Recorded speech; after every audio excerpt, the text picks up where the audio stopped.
بسم اللہ الرحمن الرحیم۔ السلام علیکم ورحمۃ اللہ وبرکاتہ۔ خیر مقدم ہے آپ کا ہمارے یوٹیوب چینل مفتی ظفر قاسمی آفیشل میں۔ اگر آپ ہمارے یوٹیوب چینل مفتی ظفر قاسمی آفیشل پر نئے ہیں تو ہمارے چینل کو سبسکرائب کریں اور بیل آئیکن کو دبا لیں تاکہ ہر آنے والی ویڈیو آپ تک پہنچ جائے۔ آج ہم آپ کے سامنے UCC کا مطلب لے کر حاضر ہوئے ہیں کہ جو ہمارے ملک میں چل رہا ہے۔ آج سب سے زیادہ ٹرینڈ UCC کے بارے میں چل رہا ہے۔ UCC کیا چیز ہے، UCC کا مطلب کیا ہے، اس کا خلاصہ کیا ہے۔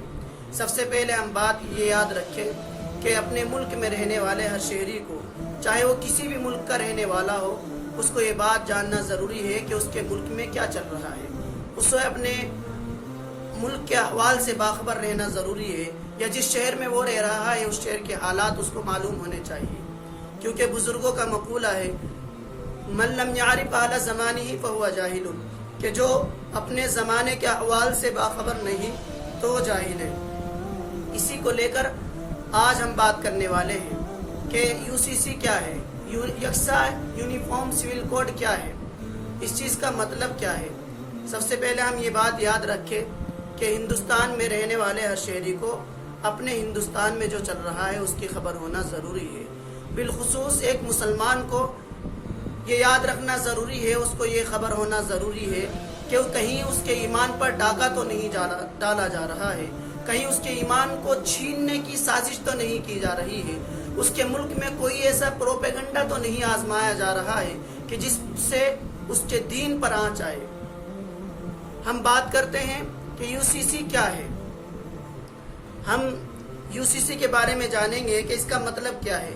اس کا مطلب یہ ہے کہ ملک ہندوستان میں جتنے بھی رہنے والے لوگ ہیں، چاہے وہ ہندو ہو، مسلم ہو، سکھ ہو، عیسائی ہو، سب کے لیے ایک ایسی تہذیب اور ایک ایسا قانون بنایا جائے کہ جس پر تمام کے تمام مذاہب کے لوگ عمل کریں، یعنی سب قوموں کے لیے ایک ہی قانون بنایا جائے، جبکہ ہر ایک قوم میں اپنی اپنی الگ تہذیب ہے۔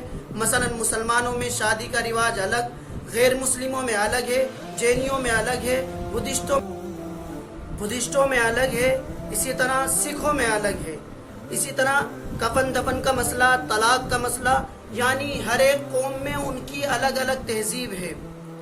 لیکن جب UCC کو، یونیفارم سول یکساں سول کوڈ کو لاگو کر دیا جائے گا تو کوئی بھی قوم اپنے اپنے طریقے پر عمل نہیں کر پائے گی، اور اس کا نتیجہ یہ ہوگا کہ تمام قوموں کو ذہنی طور پر ٹارچر کر کے سب کو غلام بنا لیا جائے گا۔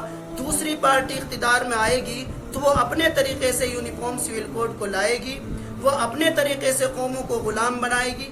حالانکہ سنویدھان میں لکھا ہے کہ ہر قوم کو اپنے اپنے طریقے سے اپنی اپنی تہذیب کے مطابق عمل کرنے کا پورا حق ہے، انہیں پوری آزادی ہے کہ اپنی اپنی تہذیب کے مطابق وہ قوم عمل کرے۔